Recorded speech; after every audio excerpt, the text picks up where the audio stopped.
नमस्कार। मेरा नाम संजय कुमार है।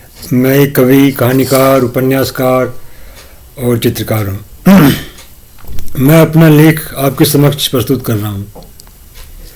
ये लेख मैंने काफ़ी वर्ष पहले लिखा था। इस लेख का शीर्षक है जेसिका लाल हत्याकांड। यह हत्याकांड काफ़ी पुराना हो चुका है, पर इसकी बहुत से परिणाम आज भी बहुत ही महत्वपूर्ण है। कुछ दिन पहले जेसिका लाल हत्याकांड के केस का परिणाम आ गया था। इस केस के सभी आरोपी बड़ी आसानी से बरी हो गए थे। यह हत्याकांड करीब 100 लोगों की उपस्थिति के बीच में हुआ था। सारे गवाह मुकर गए। ये घटना ये दिखाती है कि हमारी न्याय व्यवस्था किस तरह निष्प्रभावी हो गई थी। जेसिका लाल हत्याकांड तो फिर भी काफ़ी समय तक चला था और इसमें काफ़ी मुकदमेबाजी भी हुई थी, पर बहुत से ऐसे हत्याकांड होते थे जिसमें किसी को कुछ भी पता नहीं चलता था कि कहाँ पर क्या हुआ था। जितने न्यायालय हैं उसकी तुलना में 10 गुना और न्यायालयों की ज़रूरत है।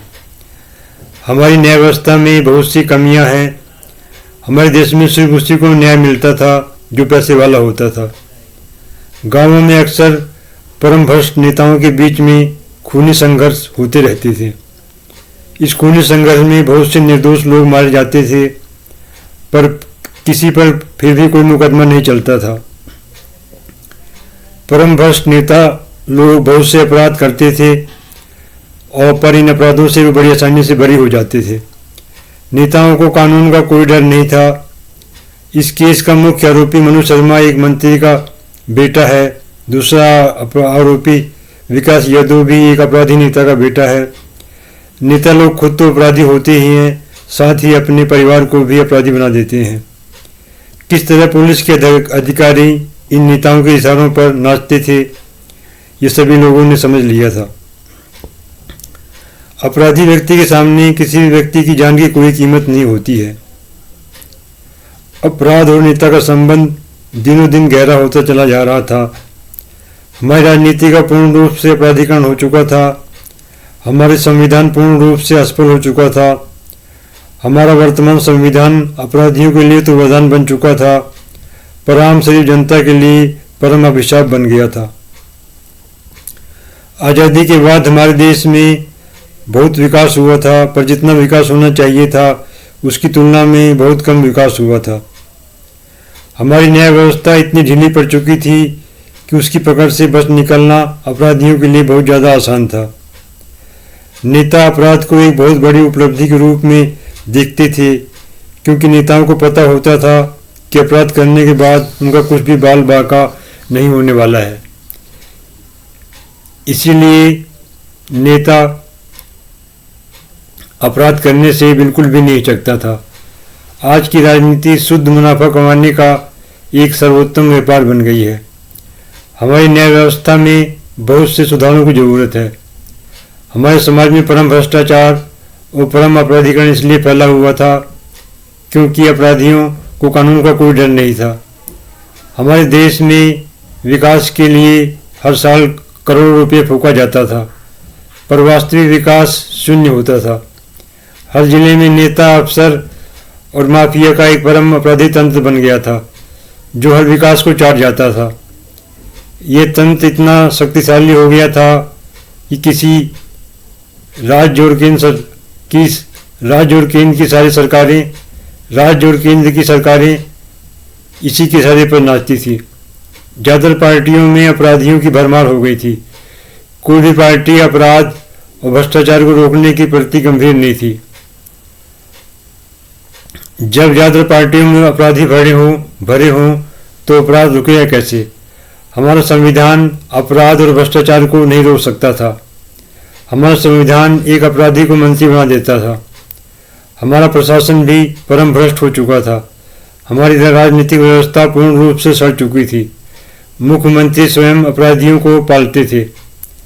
हमारे जीवन के सभी क्षेत्रों में अपराधियों का प्रवेश हो चुका था।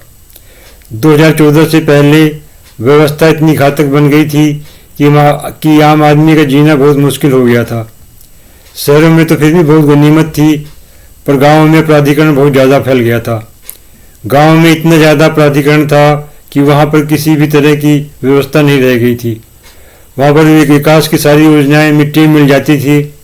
क्षेत्रीय पार्टियों में सबसे ज़्यादा अपराधी थे, क्योंकि क्षेत्रीय पार्टियों को भ्रष्ट और अपराधी लोगों से ही पैसा मिलता था।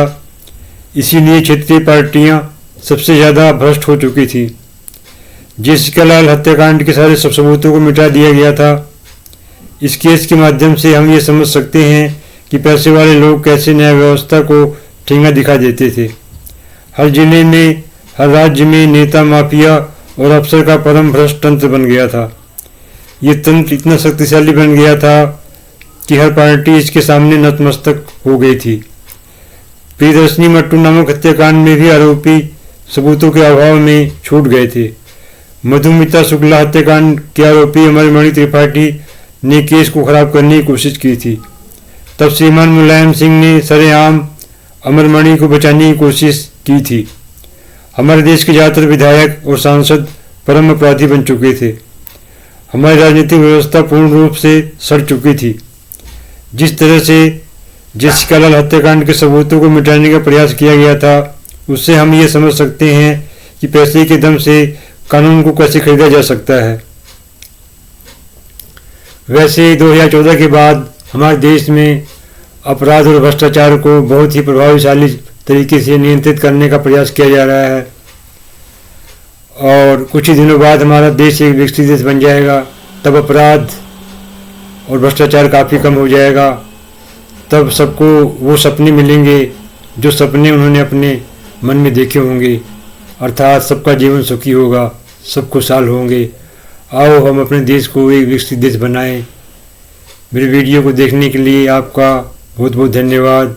अगर आपको मेरा वीडियो पसंद आया हो, कृपया मेरे चैनल को सब्सक्राइब कर लें, बेल आइकन को जरूर दबा दें और लाइक भी कर दें। नमस्कार, वंदे मातरम, भारत माता की जय।